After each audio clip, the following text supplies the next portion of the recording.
Ito pa rin yung ginagawa nung isang araw. Oh. So, inopen to kasi yung kuryente sa may dining at saka sa kitchen, yung kadugtong dito kaya di na ma-close pa. Parang kung kailangan, kung sakaling kailangan, at least naka-expose na para mabilis magawa. So, yun. Tapos ito sa CR dito, nagawa nila pero ganun din, iniwang pass in case kailangan gawin, yung expose. Dito di pa nagagawa.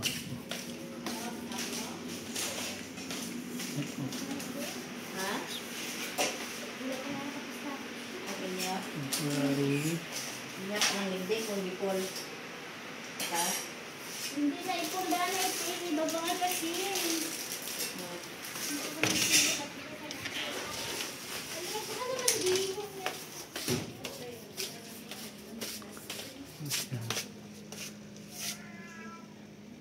and naka-open din dito. Ito, kailangan i-finish din dito ng konti. Hindi naka-finish.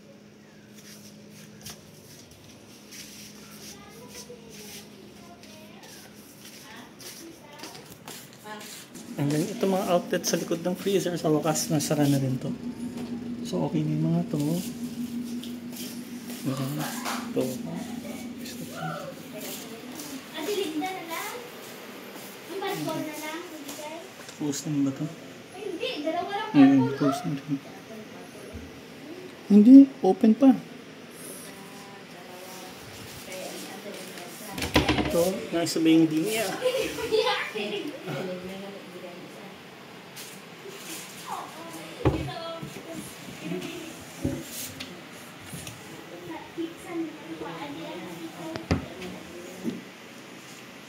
More or less.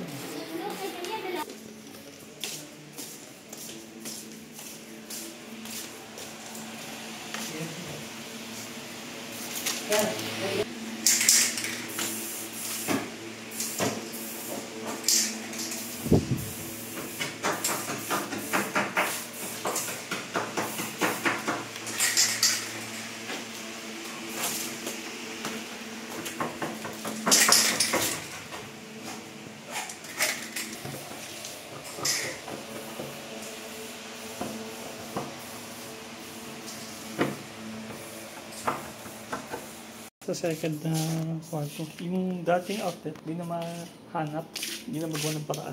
Sinara na lang. Total may mga extra outlet naman.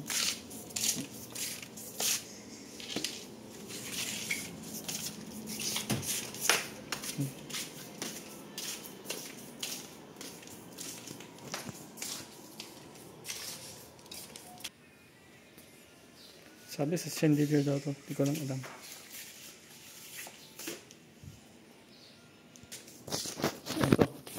Na-trace sa nila itong line. Nakita nila itong line. Nakatago sa likod ng wallpaper.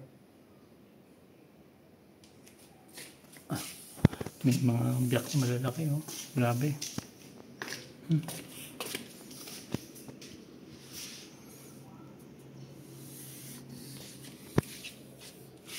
Maraming biyak.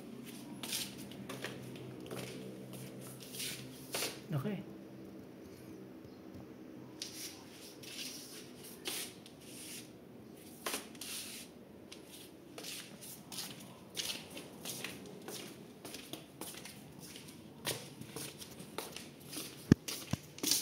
So, mga warset pa hindi linisin yan.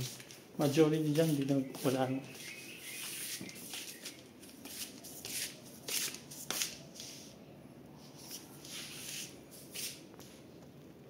Mayroon pa kunting wallpaper dito. Ayusin. Kaya linisin yung wallpaper. Ito, yung wires dito, yung electrical wires dito sa ilaw. Alam mo, bubutasan itong kisame. Kailangan butasan para mahanap.